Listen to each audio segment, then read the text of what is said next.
Salut les amis, coucou les madeleines, j'espère que tout le monde va bien. Bienvenue dans ce petit espace de paix et de sérénité et bienvenue également à tous les visiteurs de passage. Alors pour ceux qui ne me connaissent pas, je suis Fabienne et je suis canal médium. Alors aujourd'hui, j'avais envie de faire un petit point sur un petit peu, alors je vais pas dire tout ce qu'on en entend parce que je vais pas revenir sur l'actualité. Pour ceux qui me connaissent, vous savez très bien que voilà, c'est pas ça qui m'intéresse le plus. Et puis voilà, j'estime que c'est pas à moi de relancer les actus. Mais en même temps, je me rends compte que en ce moment, il y a quand même beaucoup de choses qui peuvent nous tirailler un petit peu dans tous les sens. On entend parler beaucoup de colère, de violence, de risque de guerre, de choses pas très folichonnes, de gens qui prennent des décisions qui nous paraissent totalement folles pour ne pas dire absurdes, en essayant, voilà, j'ai envie de dire, on va essayer de ne pas juger, mais bon, des fois c'est difficile de ne pas mettre de qualificatif sur ce qu'on peut entendre. Mais bon, passons sur ce point. Alors je sais que cette vidéo, en tout cas cet audio, ne va pas forcément plaire à tout le monde ou que ça va un petit peu titiller aux entournures chez certaines personnes. Mais en même temps, comme on dit, on ne peut pas plaire à tout le monde, n'est-ce pas? Alors allons-y. Aujourd'hui, en tout cas, je vous propose de revenir sur les notions de colère, de violence et surtout de comment réagir à tout ça. Quels sont nos réflexes et puis qu'est-ce qu'on peut proposer d'autre, justement, une autre attitude pour faire face à ce genre de choses. La première chose que je souhaitais vous dire, c'est que bien souvent, l'énergie de violence, l'énergie de peur, l'énergie de colère nous paraît plus forte que l'énergie d'amour. Et du coup, on croit souvent que cela ne sert à rien de donner de l'amour si en fait il n'y a rien qui change en face de nous et qu'on reste confronté à de la violence et à la colère. Mais peut-être que finalement, c'est nous qui avons une méconnaissance de la puissance de l'amour, que nous ne la voyons pas, nous ne voyons pas l'amour plutôt comme une énergie qui soit si forte que ça, et même plus forte que toute énergie négative, comme on dit, hein, comme la colère ou la violence, etc. Dans bien des cas, on peut voir l'amour comme quelque chose d'innocent. Certains vont même voir ça comme une faiblesse. Ou même encore, on pourrait qualifier ça à partir du moment où tout le monde s'aime, c'est comme un monde de bisounours. Et donc c'est un monde qui est sur son petit nuage, qui n'est pas réaliste. Et finalement, on se rend compte qu'on est encore dans une société où la loi du talion est encore assez majoritaire. C'est-à-dire que quand on se sent offensé, au lieu d'avoir comment on pourrait dire ça, une attitude de retrait ou de non-réponse, on va avoir tendance à automatiquement répondre à l'offense, c'est-à-dire de rendre véritablement coup pour coup, mais c'est vraiment l'expression œil pour œil, dent pour dent, et d'appliquer la loi du talion au pied de la lettre. Tu m'agresses verbalement, je vais te répondre verbalement en t'agressant aussi. Tu m'accuses, donc je vais t'accuser, je vais trouver des arguments pour te dire que ce n'est pas moi qui suis responsable, c'est toi qui es responsable. Que si tu continues à me crier de plus en plus fort dessus, moi je vais te crier dessus de plus en plus fort. Et qu'est-ce qui va se passer? Il va y avoir une escalade de ce conflit et de cette colère jusqu'à ce que l'un des deux tourne le dos j'ai envie de dire, et déserte le champ de bataille littéralement. Et c'est pour ça aussi qu'à l'heure d'aujourd'hui, l'image qu'on prête au Christ de dire quand on te gifle sur la joue droite, tends la joue gauche, elle a finalement très peu de résonance. Et puis surtout, on n'a pas forcément envie de l'appliquer parce qu'elle a une consonance plutôt de faiblesse, de personnes qui se sacrifient et qui se laissent dominer. Or, peut-être que là, il y a un tort de notre part, c'est de la voir, comme on le disait tout de suite, comme un signe de faiblesse. Or, c'est peut-être tout simplement le fait de rester pacifiste. Calme, si vous préférez le mot plutôt que le mot pacifiste ou pacifique. Alors je sais très bien que, certains, me diront: «Ouh là là, mais alors moi je suis pas du genre à tendre la joue gauche, si on m'a tapé sur la droite, hein. J'attends pas, de me prendre une deuxième gifle sur l'autre joue».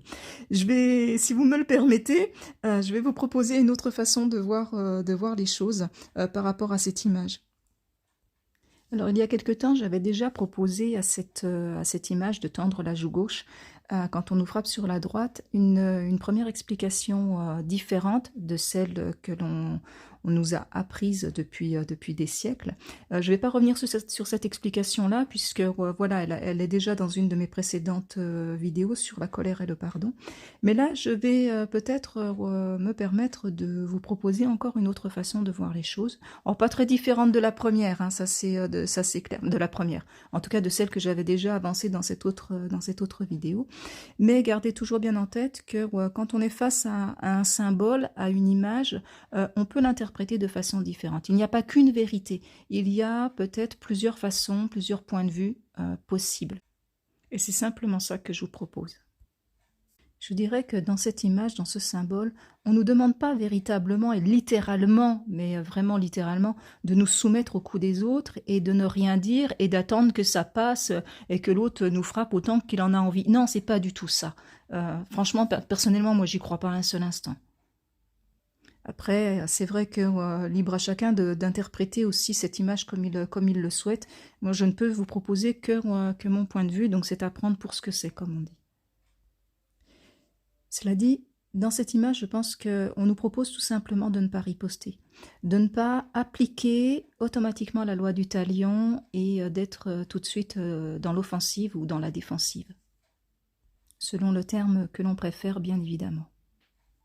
Alors je sais qu'à ce stade de l'audio, il peut y avoir déjà beaucoup de réactions par rapport à ce que de ce que j'ai pu dire, parce que c'est pas, on se dit que c'est pas aussi simple que ça, que on n'a pas envie de paraître faible, on n'a pas envie de laisser l'autre faire ce qu'il a envie, etc., etc. Mais si vous êtes tenté, on va dire, de couper l'audio et de ne plus écouter, je vous demanderai juste encore quelques instants pour voir où je veux en venir. C'est peut-être pas ce que vous croyez. En tout cas, si j'en passe par là, c'est pour une bonne raison. Donc, poursuivons. Je dirais que pour commencer, il faut, comme vous le savez, être au moins deux pour faire la guerre. Pour faire une guerre, il faut deux opposants. Deux personnes qui sont opposées l'une à l'autre. Ça, c'est une logique. J'ai envie de dire même, c'est un état de fait. Et il est clair que si on est tout seul, on ne peut pas se faire la guerre, comme on dit, à moins de se faire la guerre à soi-même. Mais bon, ça, c'est une autre histoire. D'ailleurs, en parlant d'histoire, j'aimerais revenir à ce sujet sur une petite histoire que j'ai lue il n'y a pas très longtemps de Bouddha et d'un homme qui était en colère. Alors cet homme, pour vous expliquer assez rapidement cette petite histoire, cet homme était en colère parce que son fils voulait intégrer le temple, enfin en tout cas le monastère de Bouddha, pour suivre son enseignement. Et cet homme ne voulait pas que son fils entre dans ce monastère.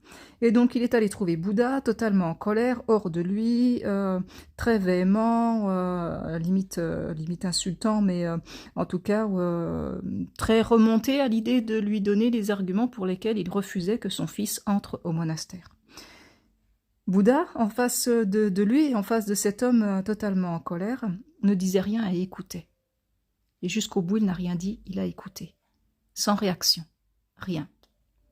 Une fois que l'homme a fini de se décharger complètement de sa colère, en tout cas de se décharger on va dire, de sortir son argumentaire très vindicatif, Bouddha n'a toujours rien dit, et puis l'homme a tourné le dos et il est parti. Effectivement, il est reparti avec sa colère. Seulement, quand il est reparti chez lui, toute la nuit il a cogité. Toute la nuit, il s'est dit que y avait quelque chose qui n'allait pas. Bouddha n'avait absolument rien dit, il n'avait pas réagi. Et finalement, il a fini par se dire qu'il avait été trop fort. Il avait été irrespectueux, qu'il avait manqué de jugeote, de logique, qu'il n'aurait jamais dû s'en prendre à Bouddha de cette manière-là et qu'il avait été trop loin. Et il décide, après une nuit d'insomnie à avoir cogité tout ça dans sa tête, d'aller le lendemain matin retrouver Bouddha pour s'excuser et pour lui dire combien il était navré et totalement désolé de son attitude de la veille. Et là, encore une fois, Bouddha ne dit rien et l'écoute. il l'écoute jusqu'au bout, jusqu'à ce que l'homme devienne silencieux parce qu'il avait donné toutes ses excuses et il avait essayé de se justifier du mieux qu'il le pouvait. Et là, Bouddha, il lui dit quelque chose d'assez... alors, je vais un peu paraphraser parce que je me souviens pas des mots exacts de cette histoire-là, mais Bouddha lui dit, en gros, mais tu ne m'as pas atteint parce que j'ai refusé ta colère. Alors l'homme est très étonné parce qu'il se demande comment ça se fait qu'on peut refuser une colère. Comment on peut ne pas accepter ou ne pas entendre la colère de l'autre. Et là, Bouddha le regarde et lui dit, si tu es face à quelqu'un qui est en colère et que tu ne réponds pas, à qui appartient la colère? Alors l'homme, sur le coup, il est un petit peu étonné, mais il finit par lui dire, la colère, elle appartient à celui qui l'exprime. Bouddha lui dit, oui, c'est ça. La responsabilité de la colère n'appartient qu'à celui qui exprime sa colère. Et il continue en lui disant que si on n'accepte pas cette colère, la colère de l'autre, si on la refuse, qu'on décide de rester dans une attitude tranquille, sans répondre à cette colère-là, l'autre n'a pas de moyen de faire la guerre, parce qu'il n'y a personne en face pour riposter. Et donc, d'une certaine façon, il reste seul avec sa colère. Je dirais qu'en gros, Bouddha n'a pas fait sienne une colère qui ne lui appartenait pas. Il a refusé de l'intégrer à l'intérieur de lui, de se laisser atteindre par cette colère. Alors bien sûr, on pourrait me dire, mais oui, mais c'était Bouddha, et Bouddha, il était zen, Bouddha, il est connu justement pour cette sérénité, et nous, on n'est pas des Bouddhas, mais tout à fait, mais ça ne veut pas dire qu'on ne peut pas le faire.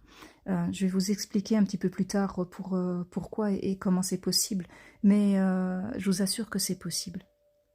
En tout cas, à notre mesure, peut-être pas parfaitement à la manière de Bouddha, mais à notre mesure, c'est le genre de choses qu'on peut faire. Alors, comme on disait, il faut être deux déjà pour faire la guerre, pour entrer en conflit. Ça, c'est clair. Ça, c'est ce qu'on disait tout à l'heure. Or, si on est face à quelqu'un qui nous attaque et que nous, on n'a pas envie de répondre, que l'on ne prend pas cette colère sur nous, qu'on décide qu'elle ne nous appartient pas et qu'on la laisse à l'autre, j'ai envie de dire déjà d'une certaine façon, on met une distance entre la colère de l'autre et nous. C'est pas parce que l'autre il a envie de décharger sa colère sur nous que nous devons accepter qu'il la décharge sur nous. Si on se laisse atteindre par la colère de l'autre, on la laisse entrer à l'intérieur de nous par une blessure.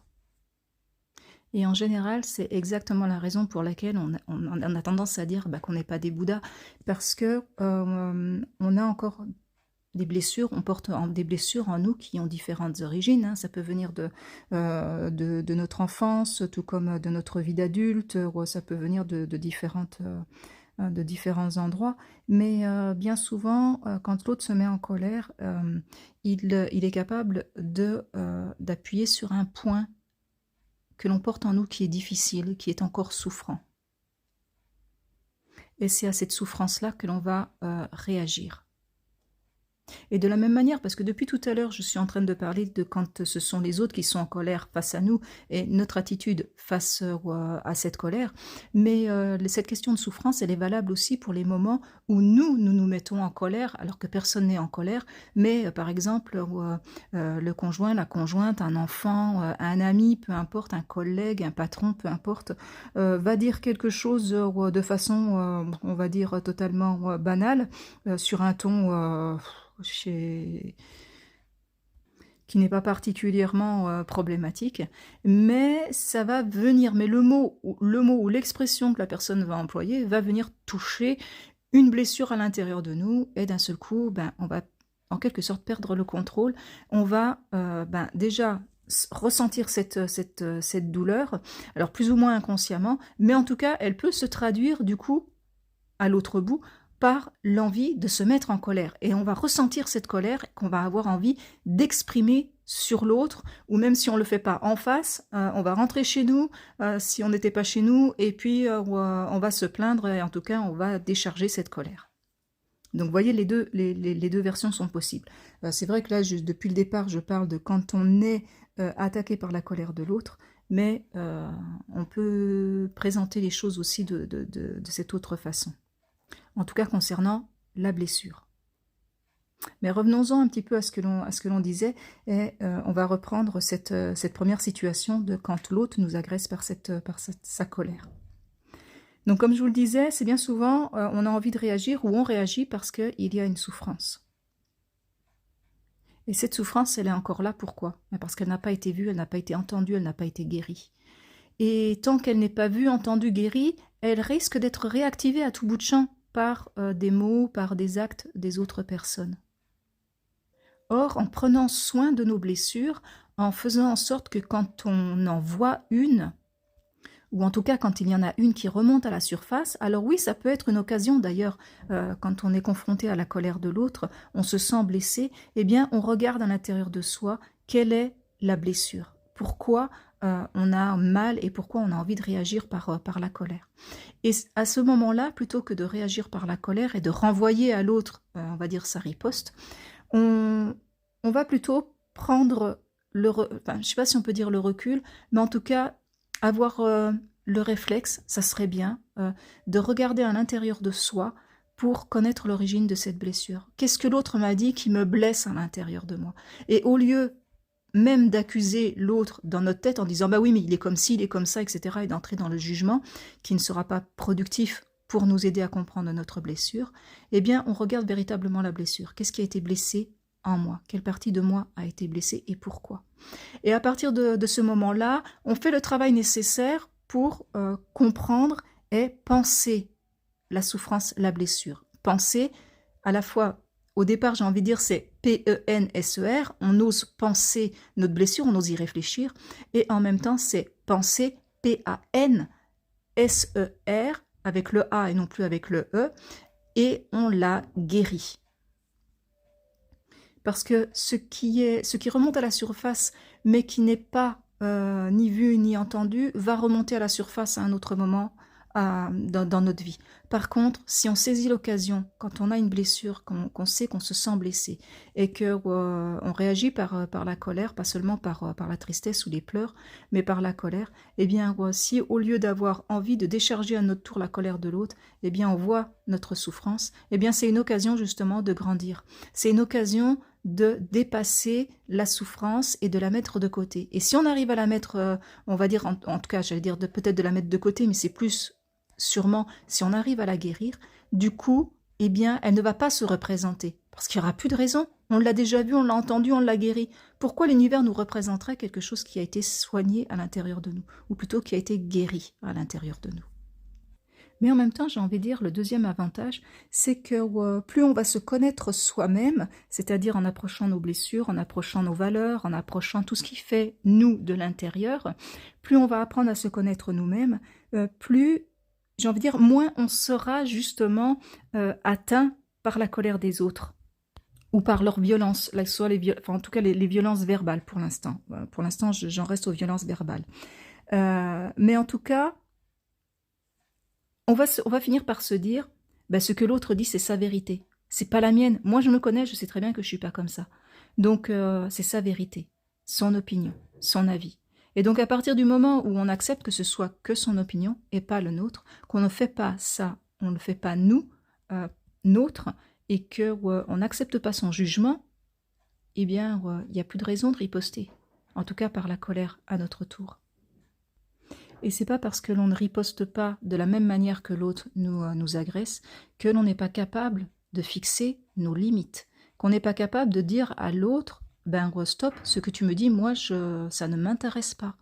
Et on peut le dire sans forcément entrer dans la même violence que l'autre. Donc vous voyez, à ce stade, c'est pas une attitude de faible que de ne pas riposter, c'est l'attitude de quelqu'un qui se connaît suffisamment lui-même, elle-même, pour ne pas se laisser atteindre par l'autre. Alors bien sûr, je sais que certaines personnes pourraient me dire que riposter quand on se fait, oui, on va dire agresser par quelqu'un, par la colère ou la violence verbale, c'est une façon de se faire respecter. Parce que si on ne le fait pas, si on ne riposte pas de la même manière, eh bien, on va paraître faible et on va du coup se laisser dominer par l'autre. Et jusqu'à présent, je vous ai parlé surtout de cas individuels, comme nous, en tant que personne, on peut être confronté. Mais c'est vrai que quand on voit au niveau des actualités, on parle des conflits, des risques de guerre. Et donc du coup, forcément, j'ai envie de dire quelques mots sur le côté comment on fait quand justement on est en présence là d'États ou de pays où cette violence peut éclater d'une autre façon et ne pas être simplement verbale. Et vous allez voir que ça rejoint ce que je venais de vous dire tout de suite quand je parlais des personnes qui pensaient que c'était une marque justement de se faire respecter et de ne pas paraître faible et de ne pas se laisser dominer. On croit à tort que les guerres sont nécessaires pour se faire respecter ou respecter les limites, par exemple, d'un pays, ou encore imposer certaines choses. Là, à ce stade, je vais vous poser, en tout cas, je vais vous inviter à vous poser une question. En fait, demandez-vous, qu'est-ce qui représente un État? Est-ce que c'est le peuple, les citoyens, ou est-ce que c'est les dirigeants? La seconde question, c'est qui sont les plus nombreux? Les personnes qui constituent le peuple ou ceux qui constituent les dirigeants? Bon, moi je pense qu'on est d'accord, hein, à ce stade, vous serez quand même à une assez grande majorité à me répondre que, avant tout, c'est le peuple. C'est le peuple qui est le plus nombreux, donc c'est le peuple qui représente le mieux un État. Maintenant, envisageons autre chose. Si le peuple est, on va dire, majoritairement en colère, qui va-t-il élire? À l'inverse, si le peuple est plus dans l'amour, qui va-t-il élire? Le principe d'une démocratie, c'est d'abord d'élire des personnes, des dirigeants, qui vont prendre des décisions à notre place. Je vais reformuler les choses, ou en tout cas on pourrait les reformuler ainsi. Élire des personnes qui vont prendre des décisions à notre place, c'est remettre notre pouvoir entre les mains de d'autres personnes, entre les mains d'autrui. Et on le fait pour que les choses soient structurées. Mais bien sûr, malheureusement, une fois que ces dirigeants sont en place, on se rend compte que les décisions qui sont prises ne sont pas le reflet de ce qui est finalement bien pour nous, bien pour le peuple. Les décisions ne sont pas basées sur le bien du peuple et pour le peuple, mais le plus souvent, c'est basé sur des intérêts financiers, géopolitiques ou encore d'autres intérêts. Alors, pourquoi? Je dirais tout simplement que si l'on remet notre pouvoir entre les mains d'autrui, on risque finalement de le remettre entre les mains de personnes qui sont attirées par le besoin de dominer. Et ça, c'est valable au niveau individuel ou au niveau collectif, d'accord? Ça s'applique dans les deux cas. Et donc du coup, notre pouvoir va tomber entre les mains de personnes qui vont chercher, qui vont se l'approprier même. C'est même pas qu'elles vont chercher à se l'approprier, elles vont se l'approprier, ce pouvoir, pour faire finalement, j'ai envie de dire, ce que bon lui semble. Un peuple souverain, par contre, c'est-à-dire où chaque personne qui le constitue est d'abord souverain de lui-même, d'elle-même, qui se connaît bien, lui-même, elle-même, qui est également tourné vers les autres, respectant et se respectant, c'est respectant les autres et se respectant elle-même en tant que personne. En gros, des personnes qui vivent à partir du cœur et de l'âme. Eh bien, ce peuple souverain, cette fois-ci, lui, il va refuser d'élire des personnes qui seront dominatrices ou encore tournées vers leur intérêt personnel. Alors oui, bien évidemment, je reconnais qu'en disant que ces personnes sont dominatrices ou encore tournées vers leur seul intérêt personnel, en tout cas ou des intérêts financiers, peu importe, c'est les juger. Ok. Et si, au lieu de les juger, on, on décidait de les voir comme des gens qui sont tout simplement non éveillés à leur être véritable, à l'amour et au sacré. Et une question qu'on pourrait se poser finalement, c'est de se demander combien de temps ça va prendre avant de voir des personnes éveillées spirituellement se présenter à des élections. Je dirais que la réponse finalement elle est assez simple, enfin, en tout cas il me semble. Je pense que ça dépend de l'éveil des consciences de chaque personne qui constitue le peuple, en tout cas qui constitue les peuples. Et donc nous qui constituons ces peuples, j'ai envie de dire, apprenons à nous connaître, redevenons d'abord souverains de nous-mêmes, et plus nous serons nombreux à le faire, nombreuses à le faire, plus cela sera possible. Et en même temps, finalement, plus vite, l'amour et le sacré vont se répandre, avec toutes les conséquences positives que ça va engendrer par tout simplement résonance. Et je vais terminer cet audio en disant que être conscient ou éveillé spirituellement, comme on dit, c'est pas être finalement un élu ou être supérieur à ceux qui ne le sont pas. À partir du moment où on se considère comme supérieur aux êtres entre guillemets non éveillés, c'est être dans une certaine forme d'ego spirituel. Par contre, finalement, j'ai envie de dire, l'amour n'a pas besoin de ça. L'amour est bien au-delà de l'ego. L'amour, il se fiche de notre ego spirituel et j'ai envie de dire, il a bien raison. Mais bon, en même temps, l'amour ne juge pas, donc c'est peut-être pour ça aussi. C'est clair. Soyons dans l'amour, rayonnons notre être véritable et sincèrement, on va y arriver. Restons confiants. Merci à tous ceux et à toutes celles qui auront écouté cet audio jusqu'au bout. J'espère qu'il vous aura parlé et comme certaines des abonnées de La Voix des Madeleines, et je les salue, elles se reconnaîtront, m'ont déjà dit « Soyons unis dans l'amour ». Je trouve que cette expression est très très belle, donc voilà, je vous la transmets de chacun d'entre nous à tous. Soyons unis dans l'amour. Et que la paix et la lumière vous accompagnent, vous et les vôtres, sur votre chemin. Ciao, bye bye, prenez bien soin de vous.